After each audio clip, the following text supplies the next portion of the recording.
जब आप क्रिया योग ध्यान करते हैं तो ये पता चलता है परब्रह्म स्वयं यही समय और दूरी भी हो गए हैं, और समय और दूरी के रूप में स्वयं प्रकट हो गए हैं।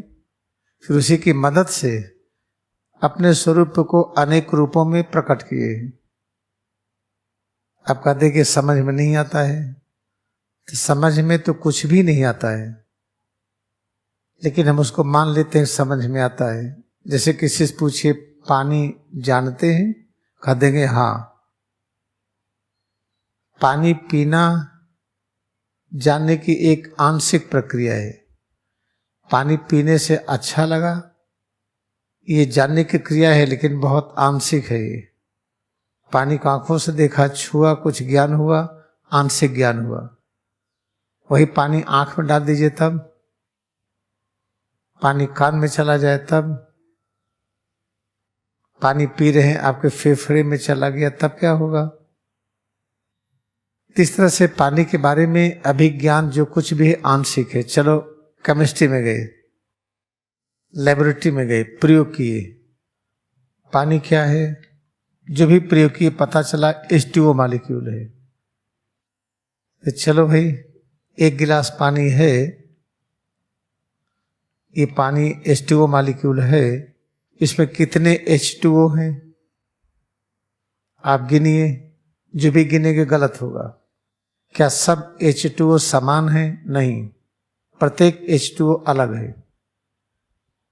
इस H2O में जो दो हाइड्रोजन हम लिखते हैं और एक ऑक्सीजन लिखते हैं, ये हाइड्रोजन भी दोनों एक तरह से नहीं है, दोनों अलग अलग हैं। इस हाइड्रोजन में जो एक इलेक्ट्रॉन है और एक प्रोटॉन है, और इस हाइड्रोजन में भी एक इलेक्ट्रॉन एक प्रोटॉन है।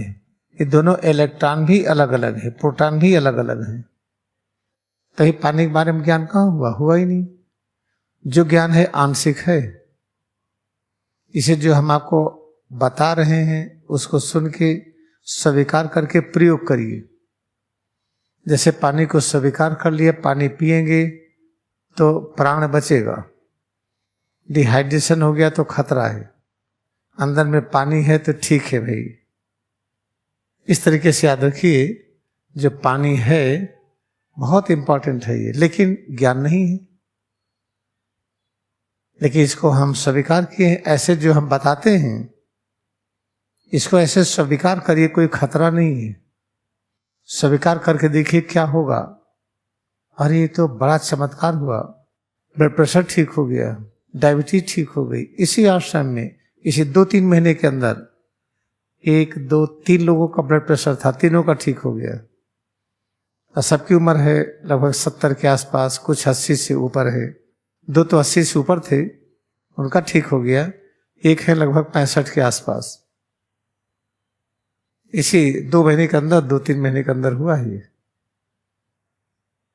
तो अब इसको समझने से आपकी डायबिटीज, ब्लड प्रेशर, गठिया, चिंता, मन की कमजोरी, बुद्धि की कमजोरी, ये सब चीजें गायब हो जाती हैं।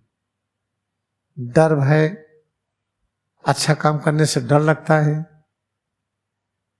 बुरा काम तो किया ही नहीं जाता है, करना ही नहीं है, लेकिन अच्छा काम करने से डर लगता है। जैसे कोई चीज गलती हुई, पता चला गलती की, लेकिन बताएंगे नहीं। बता देंगे तो दोबारा गलती करेंगे नहीं, और बताएंगे तो औरों को समझ में आएगा कि इस गलती के करने से नुकसान हुआ, अब हम वो गलती नहीं करेंगे। जैसे हम गाड़ी चला रहे हैं मोटरसाइकिल से, गड्ढे में गिर पड़ी, गलती किया, गाड़ी टूट गई, बाहर निकाली गई, लाके रख दिए। गाड़ी किसने चलाया नहीं बताएंगे, क्योंकि बताएंगे तो डांट पड़ेगी। किसने चलाया, कैसे गिरी, कोई पता नहीं। अगर वही कि बता दे गाड़ी हम चला रहे थे, ऐसे चलाए, गलत चलाए, कि सेल फोन लिए थे, कि झपकी आ गई थी, कि कैसे एक्सीडेंट हुआ, कैसे गड्ढे में गिर गए, आकर के अगर समझाएगा तो बाकी लोग जो गाड़ी चलाएंगे सावधान हो जाएंगे। गलती तो सबसे होनी ही होनी है, गलती होने में डरना नहीं चाहिए। अब गलती होने में कोई आपको दूर भी नहीं करेगा। आपने गलती किया, कोई घर से दूर कर दिया तो यहाँ चले आइए। यहाँ तो वैसे हमने घर बनाया है सबके लिए। इस तरीके से हम जीवन व्यतीत करें, जो हम बताएं भले ही लगे का असंभव है, लेकिन जैसे पानी का सही रचना क्या है पता नहीं है, लगता का असंभव है, कैसे पता करें हम? पता करते करते एक समय ऐसे आता है कि पानी है ही नहीं। पानी गया कहाँ? पता नहीं कहाँ गया। अब पता नहीं कहाँ गया तो पानी पिएंगे क्या? जब पानी की खोज करते करते पता चला पानी है ही नहीं, एटम है ही नहीं, उसी समय पानी पीने की आवश्यकता खत्म हो जाती है। हम बिना पानी के रह लेते हैं। ऑक्सीजन के बारे में खोज की, एक ऑक्सीजन है क्या? ऑक्सीजन एटम में 8 इलेक्ट्रॉन और 8 प्रोटॉन, दोनों 8 हैं। खोज करते जाइए, पता चला खोज करते करते ऐसा हुआ कि ना इलेक्ट्रॉन है, ना प्रोटॉन है, ना ऑक्सीजन है। अरे ऑक्सीजन गई, तो अगर जरूरत पड़ गई ऑक्सीजन की तो कैसे रहेंगे हम? जब ये पता हो गया कि ऑक्सीजन है ही नहीं, तो ऑक्सीजन की आवश्यकता भी खत्म हो जाती है। ये पता चलता है कि दुनिया है ही नहीं जो देख रहे हैं, ये सब माया का दृश्य रूप है, छाया है, तो वास्तव में नहीं है। ये पता चलते ही दुनिया की आवश्यकता खत्म हो जाती है। हम बिना पृथ्वी के रह लेंगे, बिना हवा के, बिना आसमान के, बिना सूरज के, बिना चांद के, बिना पेड़ पौधों के, इसके बिना रह लेंगे। इस चीज को इस तरह समझिए और डरिए मत, अच्छी तरह से याद करिए, जो बहुत जरूरी है। क्रिया योगा रिवील्स मैनिफेस्टेशन ऑफ परब्रह्म, land and edges. The land and time. Land और टाइम का मतलब क्या है? लैंड का मतलब जगह, जगह का मतलब क्या है? जगह की लंबाई चौड़ाई होती है। लंबाई चौड़ाई क्या है? दूरी है। जगह कितनी बड़ी है, कितनी छोटी है, इस जगह से उस जगह जाने में कितना समय लगा। जिसको जगह कहते हैं, लैंड कहते हैं, उसी को समय भी कहते हैं। तो परब्रह्म की पूरी शक्ति ये प्रकट हुई स्पेस के रूप में, दूरी के रूप में, समय के रूप में। और इसी स्पेस और दूरी के सहारे परब्रह्म अपने को अनेक रूपों में व्यक्त किए। जैसे हम लोग कार बनाते हैं, फिर कार के सहारे यहां से वहां जाते हैं। हम लोग ट्रेन बनाते हैं, ढेर सारे लोग बैठ के जाते हैं। हम लोग हवाई जहाज बनाते हैं, यहां से उड़ के वहां जाते हैं। ऐसे परब्रह्म ने ये समय और दूरी, माया को प्रकट किया। इस माया के सहारे एक अद्भुत एक कार्यक्रम दिखाया। उनके पास क्षमता है कि एक होते भी अनेक है। वो सर्वज्ञ होते हुए भी वो मूर्खों की तरह काम कर रहे हैं। सर्वशक्तिमान होते भी कहते कमजोर हैं हम। कि जो मिरेकिल पर्व में दिखा पा रहे हैं, हम कमजोर हैं, हम अज्ञानी हैं, हम छोटे हैं, ये हैं। इसी की वजह से पर्व में स्वयं समय और दूरी के रूप में इसको प्रकट किए। उसी के सहारे उन्होंने ये दिखा दिया कि हम एक से अनेक है।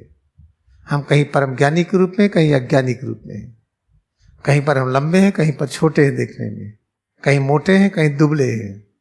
ये जो विविध ही चीजों को दिखाया, कहीं हम पेड़ हैं, कहीं जानवर हैं, कहीं पहाड़ हैं, कहीं समुद्र हैं। ये सब जो विविध चीजें दिखाई जा रही हैं, ये माया के प्रभाव से दिखाई जा रही है। जब हम क्रिया का अभ्यास करते हैं कि इसको समझने के लिए कि माया का प्रभाव है, माया होता नहीं है। जब माया होता नहीं फिर भी हम माया से घिरे हैं, तो हम कैसे माया के बंधन से मुक्त हो, माया पर अधिकार कैसे प्राप्त करें? उसके लिए क्रिया योग ध्यान करते हैं। कैसे शुरू करते हैं? पैर की उंगली से सिर तक हम इसमें एकाग्र हो जाएं। इसमें जो अनुभव होता है, अरे आज भारीपन लग रहा है, पैरों में दर्द हो रहा है, सिर में भारीपन है, पेट में गैस बन रही है, आज तबीयत ठीक नहीं है, कुछ एलर्जी सी लग रही है, भूल जाइए, होता ही नहीं है। बीमारी होती ही नहीं है, थकावट होती ही नहीं है, सिर दर्द होता ही नहीं है। जो आपको ट्रबल्स दिखाई पड़ी है ही नहीं है, लेकिन है तो ये। तो ठीक है, हम आपको उपाय बताते हैं सिद्ध करने के लिए कि नहीं है। आपको बहुत तेज हेडेक है, हाँ है। शरीर बहुत भारी है, ठीक है। श्वास है, इसको इतना प्रेम करिए कि इसको भूलिए मत। चाहे श्वास लंबी चल रही या धीमी चल रही हो, श्वास को न लंबी करिए न धीमी करिए। श्वास अनुभव करते उबासी आ गई, आने दीजिए। श्वास अपने आप लंबी हुई, अपने आप धीमी हुई, होने दीजिए। लेकिन श्वास को अकेले अनुभव न करिए, नहीं तो मानसिक विकार आएगा। जैसे परिवार में 24 लोग हों, आप एक को लेके चले जाइए, 23 को छोड़ दिए तो पागल कहे जाएंगे।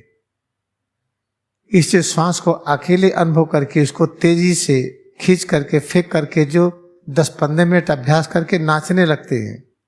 कहते हैं क्या हो रहा, कैथेरेसिस हो रही है, विकार निकल रहे हैं। देखिए ना ढेर सारे मेडिटेशन जो सिखाए जाते हैं, खूब तेजी से श्वास की प्रक्रिया कराते हैं, फिर पता चला आदमी कूदने लगा, वो चिल्लाने लगा, वो हंसने लगा, वो नाचने लगा, वो तो होता क्या है, ये क्रियाएं गलत है। आप श्वास से अनुभव करिए तो उसी के साथ पूरी शरीर की अनुभूति करिए। श्वास का शरीर से संबंध है, श्वास का 24 तत्वों से संबंध है, श्वास का सिर और रीढ़ से संबंध है। जब श्वास का अनुभव करिए, सिर और रीढ़ कहाँ है अनुभव करिए, फिर पैर कहाँ है, हाथ कहाँ है, इसके अंदर अनेक प्रकार के चेंजेज हो रहे हैं, उसको अनुभव करिए, तब श्वास को अनुभव करिए। फिर वो चीजें दिक्कतें नहीं आएगी जो दिक्कतें होती हैं।